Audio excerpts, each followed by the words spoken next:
Bonjour et bienvenue à l'atelier des cahiers. Aujourd'hui, nous vous invitons à nous suivre sur les traces de la jeune héroïne du roman autobiographique de Park Hwan-seo, Hors les murs.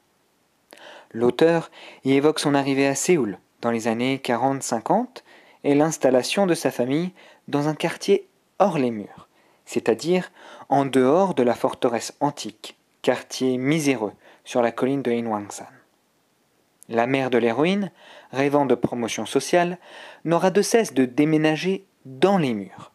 Elle envoie sa petite fille dans une école de l'autre côté de la montagne, dans le centre-ville.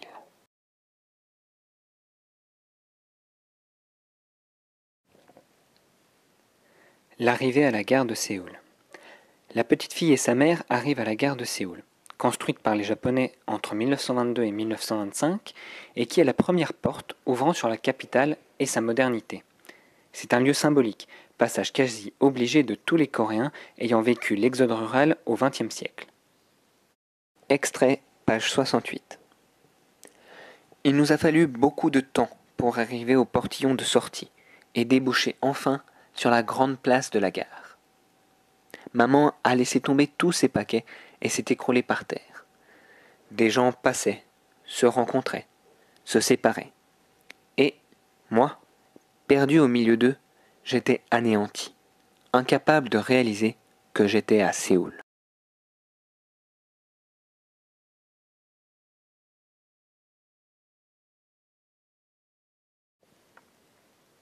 Le tramway. La famille prend le tramway. Nouveauté pour la petite fille venue de la campagne qui découvre l'électricité et symbole du monde moderne occidentalisé.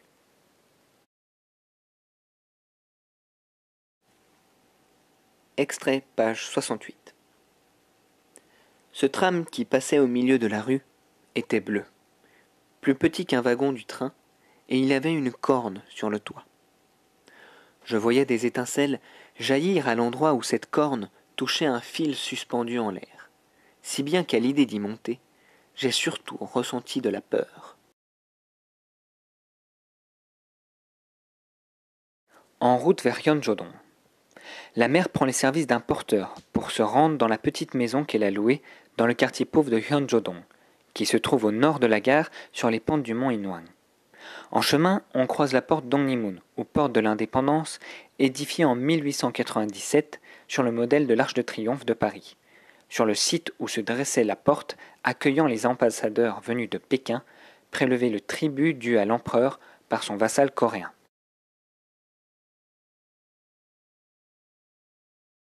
Extrait, page 69. Nous avons pris une rue sale, bruyante et encombrée. Le sol, comme les vêtements des passants, était couleur de boue. Nous sommes arrivés à un carrefour, où la rue du tram croisait une autre, dont le trottoir était plus étroit et qui ressemblait aux rues de Kaesong. On voyait une grande porte au milieu de la grande rue. Maman m'a dit « C'est Dongnimun ». Le porteur, qui soufflait comme un bœuf, a demandé si nous y étions arrivés. Et j'ai vu avec étonnement qu'un sourire humble se dessinait sur le visage de maman, tandis qu'elle lui répondait « C'est un peu plus loin ». « Un peu plus loin » ça veut dire quoi ? Là-bas, à Yeonjodong.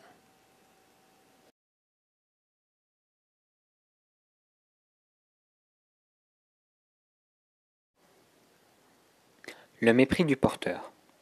Le porteur se rebelle, car la maison se trouve en haut de la colline d'un quartier de la Lune, nom donné au quartier pauvre de bidonville sur les hauteurs. Le quartier de Yeonjodong occupait le versant ouest du mont Inwang, situé hors de la forteresse de Séoul. Considérablement diminué en 1975 lors de la constitution des arrondissements de Chonglo et de Sodaemun, il n'occupe plus qu'un petit périmètre au nord de la prison. La maison de l'héroïne se situerait désormais dans le quartier appelé Mwaekdong. Extrait, page 70. Avant même que maman ait fini de parler, il s'est arrêté pile, d'un air furieux. Faut pas se fiche du monde. Pas question de monter là-haut, pour ces quelques sous. Mais maman ne s'est pas avouée vaincue. Elle a continué à discuter. Si c'était en bas, pourquoi je paierais 3 ou 4 fois le prix du tram ? On n'aurait eu qu'à le prendre et pas de problème. Puis, elle s'efforça de le convaincre. « Allez, marchons !» J'ajouterai le prix du bol de Macaulay. Il se remit en route en grommelant que vraiment, ce jour-là, il n'avait pas de chance avec les femmes. Il était clair que depuis que le nom de Hyunjo-dong était sorti de la bouche de maman, son attitude avait changé. Pas de doute, il nous méprisait. Qu'était-ce donc que ce quartier de Hyunjo-dong qui avait provoqué un tel changement? Je ne pouvais que le pressentir, et je n'étais pas rassuré. À l'endroit où finissaient les voies du tram que nous avions suivies jusque-là, maman s'engagea dans une ruelle qui laissa bientôt place à un escalier raide. Partout, des maisons étaient accrochées à la pente, et on avait l'impression qu'elles allaient s'écrouler. Qu'il était bizarre, ce quartier.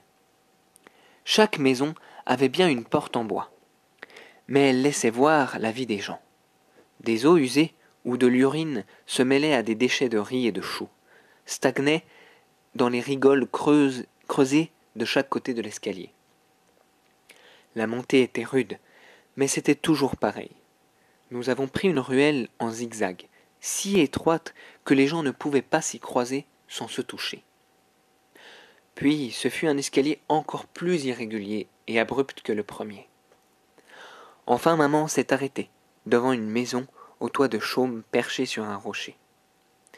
Dans ce quartier, on voyait très peu de toits de chaume, et cette maison n'était pas la nôtre. Maman y louait la chambre attenante au portail.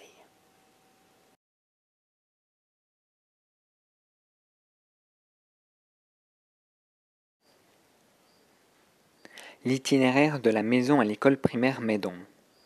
La mère de l'héroïne a réussi à inscrire sa fille dans une bonne école primaire, Médong, dans l'arrondissement de Chonglo. Il lui faut gravir la colline sur Inwangsan, prendre un chemin dans la forêt, traverser la forteresse encore debout, puis redescendre vers le parc Sajik, ancien sanctuaire dédié aux dieux de la terre et des céréales.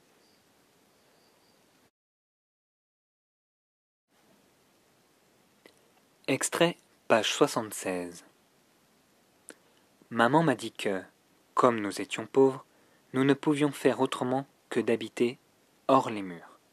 Mais que pour l'école, je devais aller à une bonne école, dans les murs de Séoul. Elle avait déjà tout décidé, et n'envisageait pas de me demander mon avis. À cette époque, l'école primaire n'était pas obligatoire, et on y entrait sur examen. Mais on ne pouvait pas se présenter à n'importe quelle école. C'était le même système que la carte scolaire d'aujourd'hui. On devait passer l'examen de l'école de son quartier. Maman, qui s'était bien renseignée, avait d'avance fait établir un certificat de domicile. Certificat qui correspondait à notre carte d'identité actuelle, à l'adresse de parents qui habitaient à Sajikdong. Parmi les écoles dans les murs qui lui agréaient, maman avait choisi l'école primaire Médong, en tenant compte des trajets que j'aurais à faire. Pour y aller, je devais passer par la montagne Inwang. À partir de Hyunjo-dong, il suffisait de monter encore un peu jusqu'aux ruines de l'ancienne forteresse pour trouver un chemin assez bien tracé qui conduisait au parc de Sajik.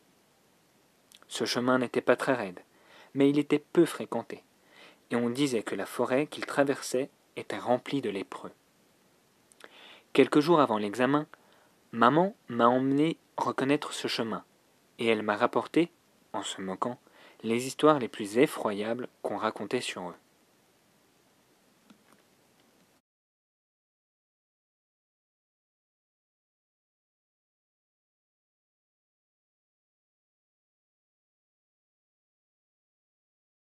Les deux adresses.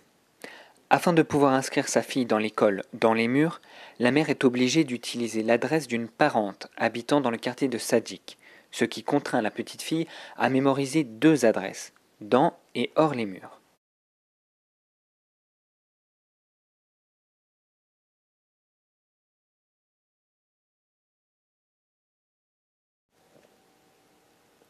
Extrait, page 78. Après la reconnaissance du chemin jusqu'à l'école, on est entré sérieusement dans la préparation de l'examen. Maman, tout en me disant que je saurais tout, n'arrêtait pas de m'embêter, en me posant plusieurs fois la question par jour, les questions qui risquaient de sortir. Écrivez votre nom, votre âge, faites l'addition de, la soustraction de, etc. Mes réponses étaient toujours justes, mais mon grand problème était de retenir mes 2 adresses. La première, que maman m'avait apprise, était naturellement celle de Sajikdong, et je l'avais tout de suite retenue. J'aurais bien voulu que maman s'en tienne là, mais elle avait dû penser que ce serait un drame si je me perdais, et donnait cette adresse. Alors, elle m'a fait subir tout un entraînement pour que je retienne aussi l'adresse de Yeonjodong. Elle était longue, avec le numéro de la concession et celui de la maison. Extrait, page 80. Maman me frappait alors, en disant qu'elle regrettait d'avoir voulu apprendre ces 2 adresses à une idiote comme moi, et elle m'a ordonné d'oublier complètement l'adresse de Yeonjodong, jusqu'au jour de l'examen.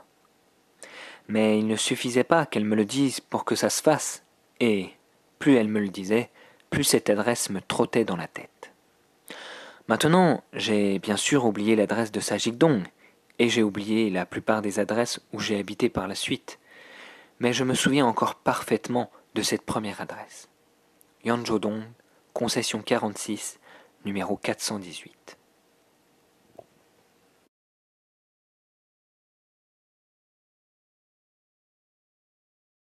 Le mont Inwang. La petite fille découvre le mont Inwang et sa flore réduite aux acacias. Exotique pour elle qui vient de la campagne et de sa végétation si riche. Les pentes des montagnes autrefois étaient déboisées à cause des besoins des citadins en bois de chauffage. Ce mont Inwang, alors desséché, avait été sous Choson un des plus beaux paysages de Séoul, célébré par les poètes et peint par les grands peintres comme Chongson.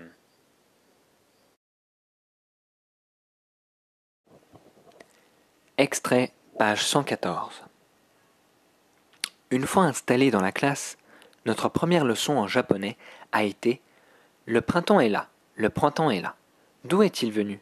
Il est venu de la montagne, il est venu de la plaine. » Et nous l'avons même chanté. Notre livre était illustré avec des cerisiers en fleurs. Et, dans le parc Sajik aussi, ils étaient déjà fleuris. Je passais tous les jours par la montagne en allant à l'école, mais je rêvais d'un vrai printemps et d'une vraie montagne. Sur le flanc de la montagne Inwang, par où je passais, l'armoise ne poussait pas et seuls des acacias s'accrochaient à cette terre desséchée, faite de débris de roches. Des acacias, je n'en avais jamais vu à la campagne, et je n'arrivais pas à les aimer. Et comme rien ne poussait à leur ombre, je n'avais nulle envie de quitter le sentier pour m'enfoncer dans la forêt. Il ne s'en exhalait aucune senteur particulière, et les oiseaux n'y chantaient pas. Je n'y ai pas rencontré non plus d'animaux. Il m'est arrivé de surprendre des femmes qui se cachaient pour couper du bois, et j'étais alors rempli de crainte et de honte, sachant bien que c'étaient des femmes de Yeonjodong.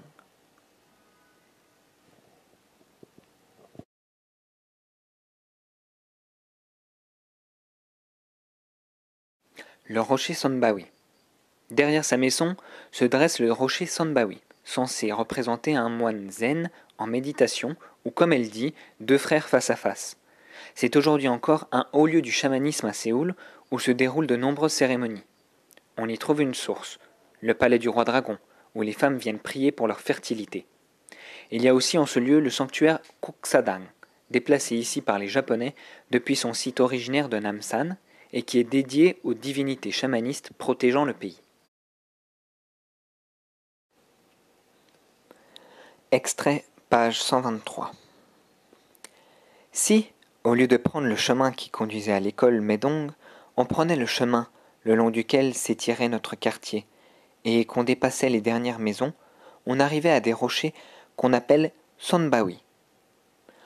En suivant les cours d'un torrent asséché, on avait à droite une aire pour les cérémonies chamanistes, les Kut. En face, on pouvait voir le rocher des 2 frères, que les gens croient habité par un esprit. Et c'est vrai que sa forme est impressionnante. Il se détache de la muraille rocheuse et représente 2 personnes qui se font face.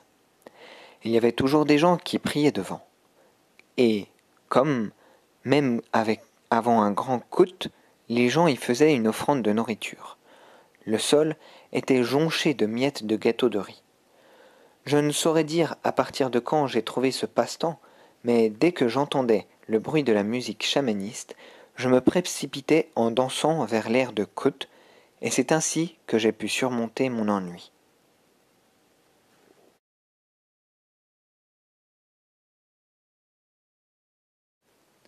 Namdaemun. Namdaemun désigne la grande porte du sud, édifiée en 1398, qui ouvre sur la gare de Séoul et le fleuve, mais également le quartier tout autour, où depuis le début du XXe siècle se trouve un grand marché du même nom. Namdaemun, de son vrai nom Sungniemun, était la porte la plus empruntée de la capitale. Épargnée par les Japonais et la guerre, elle a l'honneur d'être le trésor national numéro 1. Incendiée en février 2008 par un pyromane, elle a été restaurée et ouverte au public en 2013.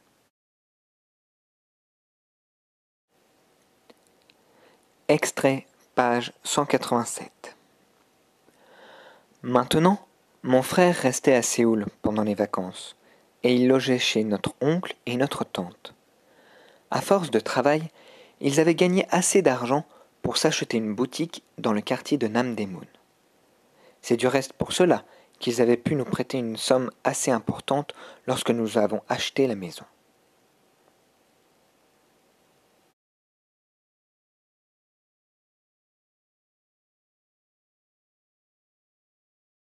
Sodaemun. Dans le quartier de la Grande Porte de l'Ouest se trouve la porte Dongnimun, ou porte de l'indépendance, construite à la fin du XIXe siècle par l'empereur Kojong sur le modèle de l'Arche de Triomphe parisien.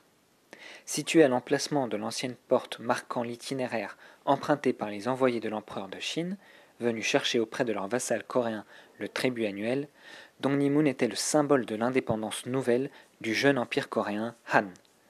À côté de cette porte se situe la prison de Sodaemun, ouverte en 1908.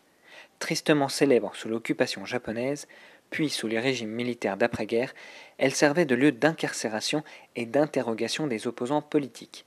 Elle a été transformée en lieu de mémoire et musée en 1992. Extrait, page 438. J'étais en haut d'une colline, et je dominais tout le quartier. On voyait très bien la prison d'où les révolutionnaires avaient été libérés, et où mon oncle avait été condamné à mort. Mais il n'y avait plus aucun signe de présence humaine. Brusquement, comme si une lame d'acier me coupait le dos, j'ai eu la chair de poule. Je n'avais encore jamais ressenti un tel sentiment. La peur devant un monde d'où l'homme a disparu. Personne dans la rue qui va jusqu'à Dongnimun et dont le tracé était bien visible. Personne dans les ruelles. Personne dans les maisons. Est-il possible qu'il n'y ait aucune maison d'où monte un filet de fumée?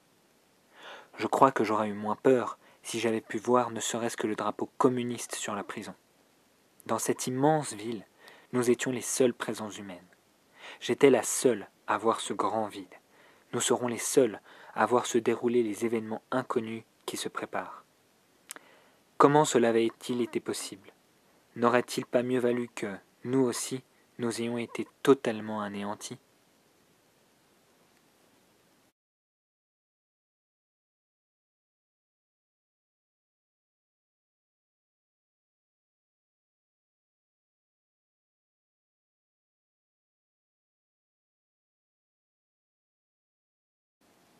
L'atelier des cahiers, un autre regard sur l'Asie.